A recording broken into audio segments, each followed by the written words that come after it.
Hello everyone. Welcome back to Lady Show English. I'm so glad you're here today.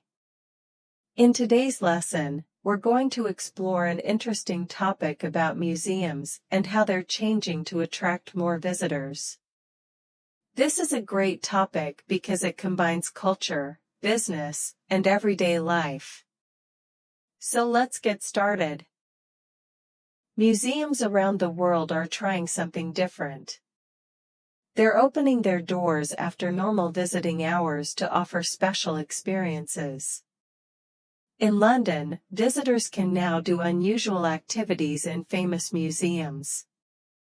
For example, at the Natural History Museum, people can attend silent discos, do yoga under a whale skeleton, or even sleep overnight with the dinosaurs.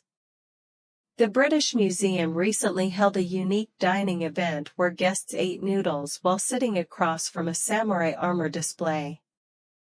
These events started small but have grown quickly.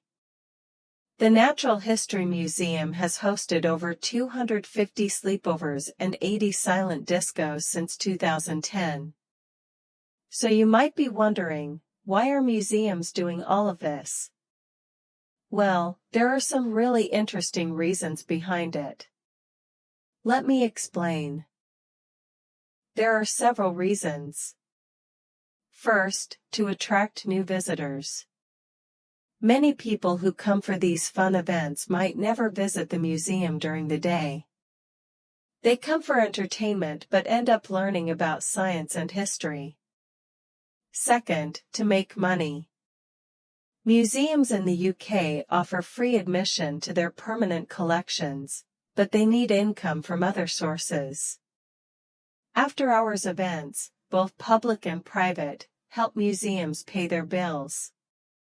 Some events are free, but others can be expensive. For instance, camping overnight in the Natural History Museum costs about £280 per adult. Third, to serve local communities. Since the pandemic, international tourism hasn't fully recovered. Museums are now focusing more on local residents, especially in the evenings when people finish work. Now, let's look at the business side of things, because money is actually a big part of this story. Museums are facing financial challenges.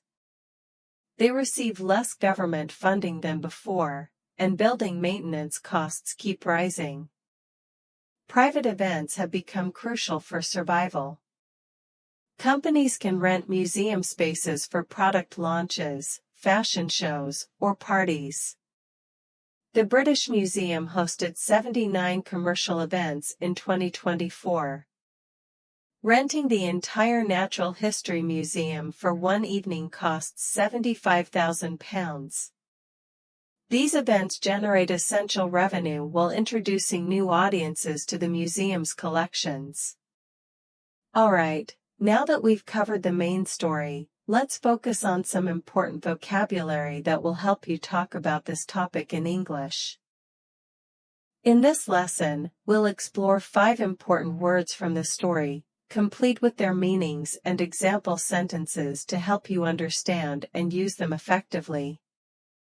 Experience refers to an event or activity that impacts you in some way. For instance, visiting a museum at night can leave a lasting impression, as in, visiting the museum at night was an amazing experience. Attract means to draw someone's interest or attention. Museums often aim to appeal to new audiences, such as in the example, the museum wants to attract younger visitors. Revenue is the income generated, especially by a company or organization. For example, a museum might focus on boosting its earnings, as seen in, the museum needs to increase its revenue. Admission refers to the fee paid to enter a place. Some museums offer free entry on certain days, like in the sentence, admission to the museum is free on Mondays. Collection describes a group of objects gathered together, often for display. Museums are known for their curated items, as in, the museum has an impressive collection of ancient art. By learning these words, you can better understand the story and use them in your own conversations about museums and similar topics. Great! Now let's move on to some useful phrases that native speakers use all the time. In this lesson, we'll explore 4 useful idiomatic expressions, their meanings, and how to use them in context to enrich your English communication. The phrase draw in crowds means to attract a large number of people to an event or place.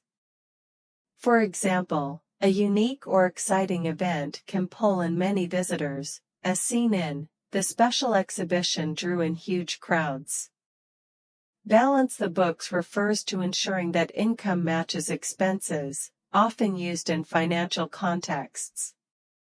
Businesses work hard to maintain this equilibrium, as illustrated by, the company struggled to balance the books last year.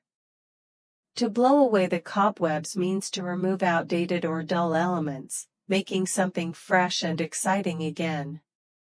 A new approach can revitalize a stagnant environment, like in, the new manager has blown away the cobwebs from the office. The expression under strain describes a situation or person experiencing significant pressure or stress. For instance, economic challenges can create difficulties, as in, many small businesses are under strain due to rising costs. Mastering these idiomatic expressions will help you sound more natural and confident when discussing events, finances, innovation, or challenges in English. Now, let's look at an important grammar point that appeared several times in our news story. The present perfect tense is a powerful tool in English to describe actions or situations that connect the past to the present. In this lesson, we'll explore how to use the present perfect tense with since and for, using examples to illustrate its application. The present perfect tense, formed with have/ has plus past participle, is used for 2 main purposes: to describe actions that started in the past and continue into the present, and to highlight recent actions that have current relevance. For example, the sentence "First Saturdays has been running since 1998" shows an ongoing event that began in 1998 and continues today. Similarly, the museum has hosted 250 sleepovers since 2010 indicates a cumulative achievement that remains relevant. Another example, overall visitor numbers have surpassed pre-pandemic totals, reflects a recent milestone with present significance. When using the present perfect, the words since and for help specify the time frame. Since points to a specific starting moment in the past, such as a year or a day, as in since 2010 or since Monday. In contrast, for describes the duration of time an action has been happening, such as for 2 years or for a long time. By understanding these distinctions, you can accurately describe ongoing situations or recent achievements in English. Excellent! Now let's learn some useful word chunks. These are words that naturally go together in English. Museum-related collocations. The phrase permanent collection refers to a museum's core set of exhibits that are always on display, as opposed to temporary exhibitions. For example, the museum's permanent collection includes rare artifacts from ancient civilizations, highlights a consistent and valued group of items. After-hours programming describes events or activities hosted by a museum outside its regular operating hours, often to engage new audiences. For instance, the after-hours programming, like night tours, has attracted younger visitors, shows how such events add excitement.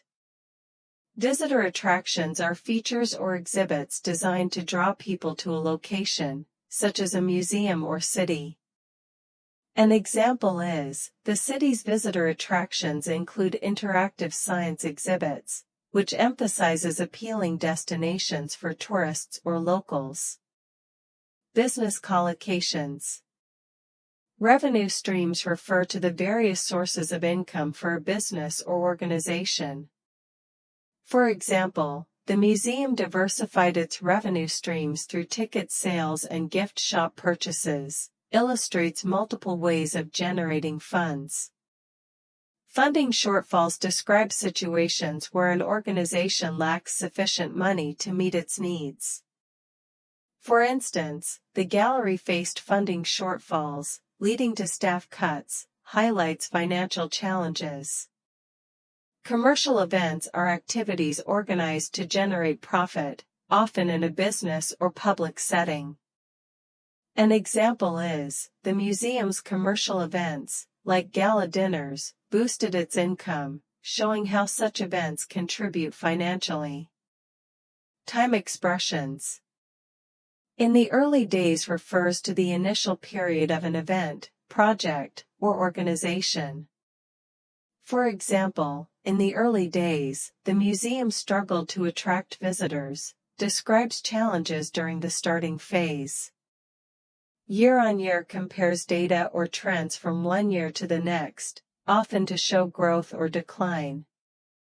For instance, the museum's attendance has increased year-on-year, indicates consistent growth over time.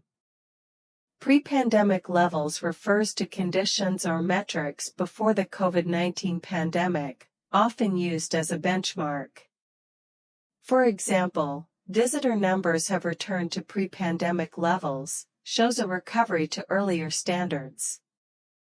By mastering these collocations, you can express ideas about museums, business, and time more naturally and accurately in English conversations or writing.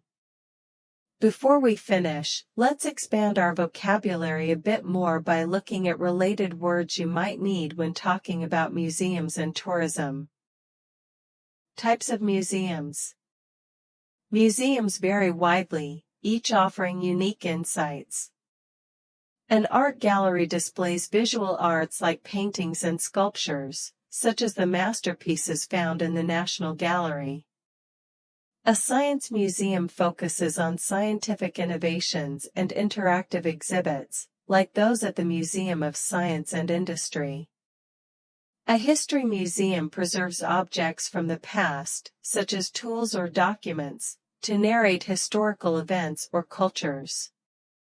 A natural history museum showcases the natural world, with exhibits like dinosaur fossils or geological specimens, as seen in places like the American Museum of Natural History. Museum features.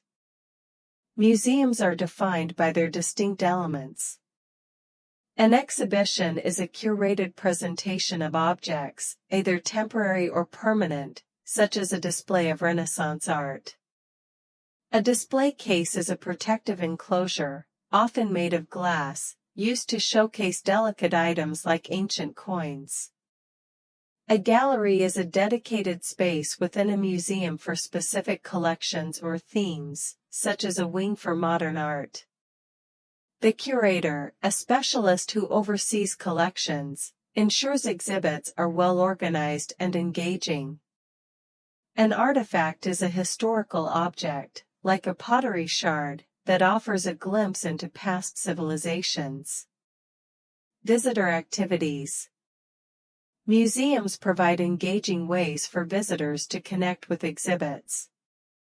A guided tour involves an expert leading a group, sharing in-depth knowledge about the displays. An audio guide is a portable device or app that provides narrated information, allowing independent exploration. An interactive display engages visitors through hands-on or digital features, such as touch screens or virtual reality setups. A workshop offers practical, creative activities, like a painting class, where visitors can actively participate. Cultural tourism trends. Museums tie into larger trends shaping modern tourism. Experiential tourism prioritizes unique, memorable activities over standard sightseeing, such as attending a museum's special evening event.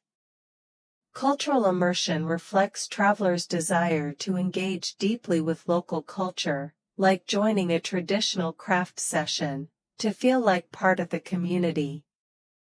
Off-peak tourism encourages visiting attractions during quieter periods, such as weekday museum trips, for a more relaxed experience. Sustainable tourism focuses on supporting local economies and preserving cultural heritage, such as through museum initiatives that fund conservation projects. By mastering these terms and understanding these trends, you'll be better equipped to discuss museums and tourism in English, enhancing both your vocabulary and cultural knowledge. Thank you so much for learning with me today. I hope this lesson helped you understand not only the news story but also useful English vocabulary and grammar. Here at Ladies Show English, I share news about health, food, travel, business, technology, and the environment to help you learn practical English that connects to real life and current events. If you enjoyed this lesson, please give it a thumbs up, subscribe to the channel, and don't forget to hit that notification bell so you never miss a new video. See you in the next lesson. Bye-bye.